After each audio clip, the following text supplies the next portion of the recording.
Merhabalar, Meatflix'in yeni bölümüne hoş geldiniz. Bu hafta sokaktan geçen birine bana birkaç sos ismi söyleyin deseniz herhalde ilk akla gelecek evde eşiniz, sevgiliniz size tekrar yeniden aşık olacaklar. Varsa çocuklarınız size daha da hayran olacaklar. Şöyle biraz masajlayalım. Mangalda pişireceğiz. 2 ay oldu mangalı yakmadım. Artık bir karıncalama başladı bende. Gurusu kullanacağım. Bir tane tel koyuyorum. İstediğiniz yeşilliği kullanabilirsiniz salsa verdede. Are you listening? Damn. Merhabalar, Meatflix'in yeni bölümüne hoş geldiniz. Bu hafta geçen bölümde söz verdiğim üzere bir salsa verde tarifi sizlerle paylaşacağım. Salsa verde gerçekten çok iyi performans veren, dünya mutfaklarındaki en temel soslardan bir tanesi. Dünyanın herhangi bir yerinde sokaktan geçen birine bana birkaç sos ismi söyleyin deseniz herhalde ilk akla gelecek soslardan biridir. Yeşil sos tüm yağlı etlerle çok yakışan, çok iyi performans veren bir sos. Bu hafta sizinle onun tarifini paylaşacağım. Salsa verdemizin yanına 2 tane harika porterhouse'umuz var. Porterhouse steak hazırladık. Kuru dinlendirilmiş, her biri yaklaşık 1,3 kilo ağırlığında, toplamda 2,5 kiloyu aşan nefis porterhouse'larımız var. Onları pişireceğiz. Ama bu haftaki asıl numaramız, asıl sizlerle paylaşmak istediğimiz şey salsa verde sos tarifi. Bugün yapacağımız porterhouse gibi etlerle, kuzu etleriyle, kuzu pirzolayla, kuzu külbastıyla, kuzu küşlemeyle, kuzunun her tip etiyle, her tür etiyle deneyebilirsiniz. Dana etinde antrikotla, T-bone'la, porterhouse'la ya da dana pirzolayla, yani kemikli antrikotla gerçekten çok güzel oluyor. Yağlı etlerle uyumu gerçekten muhteşem. Yağlı balıklarla da çok güzel oluyor. Yağlı balık nelerdir diye aklınıza ilk anda gelmezse hamsi en başta. Uskumru, palamut bulabilirseniz, karşılaşırsanız torik. Bunlar salsa verde ile gerçekten çok güzel oluyor. Çok asidik, keskin tadı olan bir sos salsa verde. Salsa verdeyi hiç denememiş olanlar için, evde hiç yapma imkanı bulamamış olanlar için bu hafta paylaşmak istedim. Bir sonraki bölümde yapacağımız tarifi de şimdiden söyleyeyim. Gelecek bölümde sizinle evde hazırlanabilecek en muhteşem hamburger tarifini paylaşacağım. Bu tarifi gelecek bölümde lütfen kaçırmayın. Bu hamburgeri evde yapmaya başlarsanız bana inanın, dışarıda hiç hamburger yemek istemeyeceksiniz. Evde eşiniz, sevgiliniz size tekrar yeniden aşık olacaklar. Çocuklarınız varsa çocuklarınız size daha da hayran olacaklar. Dolayısıyla gelecek bölümümüzü, hamburger tarifimizi, smash burger tarifimizi ne olur kaçırmayın. Kaçırmamak için de eğer hala abone olmadıysanız Meatflix'e bu bölümle birlikte abone olun. Bildirimleri açın ki YouTube size haber verebilsin. Bugünkü içeriğimizi beğenirseniz de yeri gelmişken söyleyelim. Like butonuna basmayı unutmayın. Beğeni tuşuna basmayı unutmayın. İlk iş ateşimizi yakalım. Etleri ateşe atalım. Onlar yavaş yavaş pişecekler. Düşük ısıda reverse searing yapacağız. Ters mühürleme yapacağız yine. Porterhouse'larımızın lezzetini daha da arttıracağız. Sonrasında etler pişerken de salsa verdeyi, soslu yeşil sosu hazırlamaya başlayacağız. Harika bir bölüm sizleri bekliyor. Yeni bölümümüze hoş geldiniz. Evet, ilk iş olarak etlerimizi hazırlıyoruz. Etleri her zaman yaptığım gibi önce biraz zeytinyağı ile spreyliyorum. Baharatı kolay tutabilmeleri için. Şöyle biraz masajlayalım hatta. 2 tane çok güzel porterhouse'um var. Bunları kuru dinlendirilmiş olarak hazır aldım ben. 28 gün dinlendirilmişlerdi. Biraz da evde vakumda dinlendirdim. Gerçi 28 gün dinlendikten sonra çok fazla bir şey yapmaya gerek yok ama yine de evde vakumladım. Şöyle biraz masajlayalım. Gerçekten çok güzel parçalar.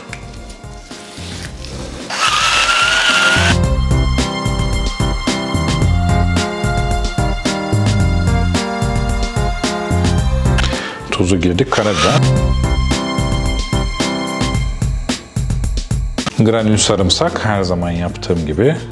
Şöyle bol miktarda. Etler hazır. Ateşe gidiyoruz. Evet, bugün porterhouse'larımızı mangalda pişireceğiz. 2 ay oldu mangalı yakmadım.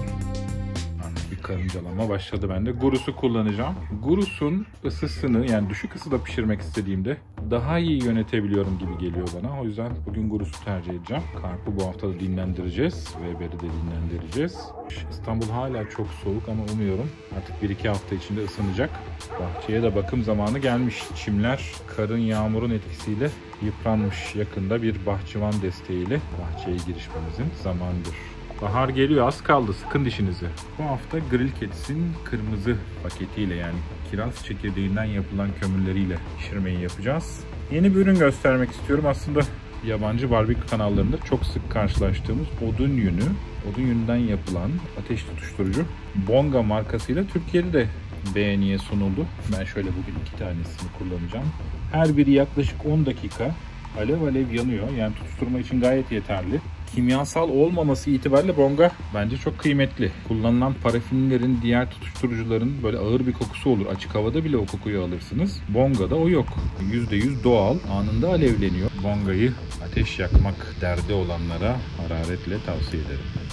Ateşimiz hazır. Harika bir şekilde 10 dakika 15 dakika içinde bir kova dolusu kömürümüz hazır oldu. Şimdi bunları şöyle sol tarafa aldık. Ateşi biraz düzeltiyoruz. Önceden kalan eski kömürleri de yanlarına alıyoruz. Döküm ızgaralarımız yerine giriyor. Bir tane tel koyuyorum ki portrazları reverse searing yaparken, ters mühürleme yaparken etleri şurada başlatacağız. Daha sonra finişi burada gerçekleşecek. En sonunda son mühürlemeyle kapatacağız. Şimdi mangalı kapatalım. Mangal biraz ısınsın. 130 derecelere geldiğinde iç sıcaklığı etleri ateşe yerleştireceğiz. Havalandırmalar açık. Şu an içeriye oksijeni basıyoruz. Her iki havalandırmadan da bol miktarda oksijen içeri geçiyor. Dolayısıyla hızlı bir şekilde mangalın iç sıcaklığı yükselecek.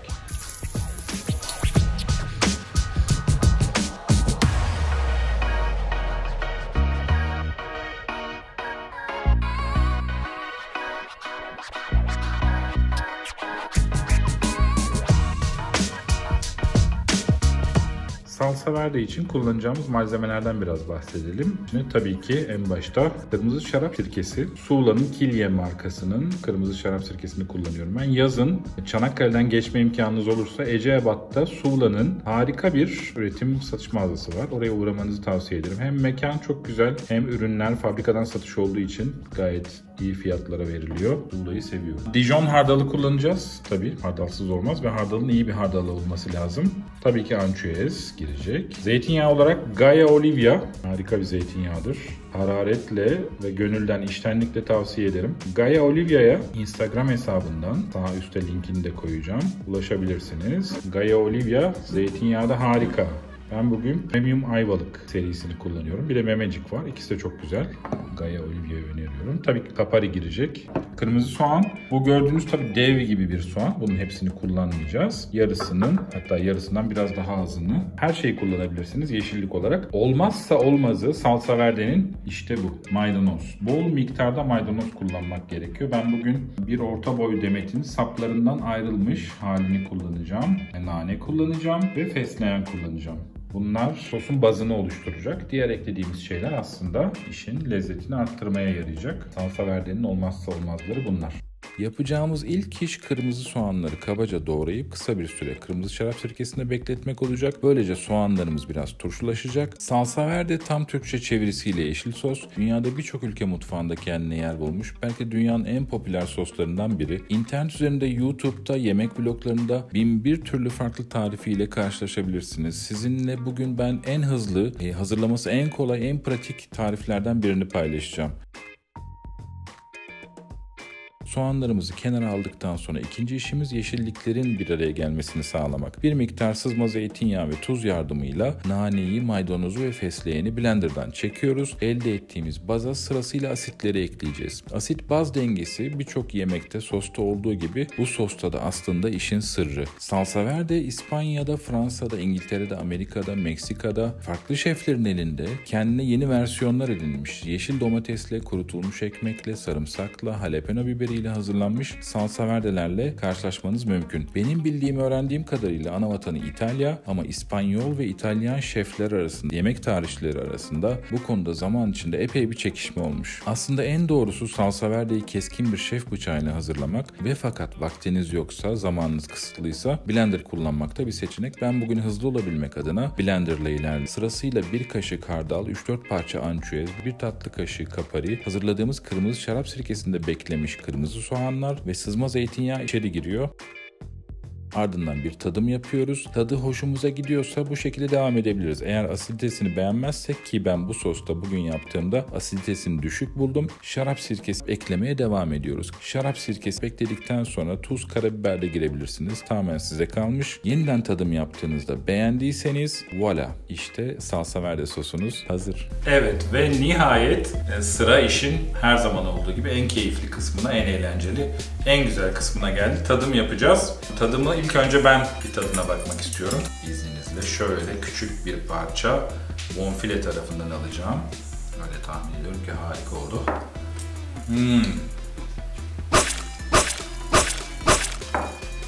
Çok güzel. Gerçekten yumuşacık.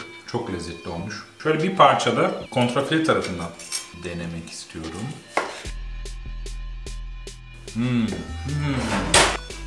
Biraz da salsa verde alıyorum.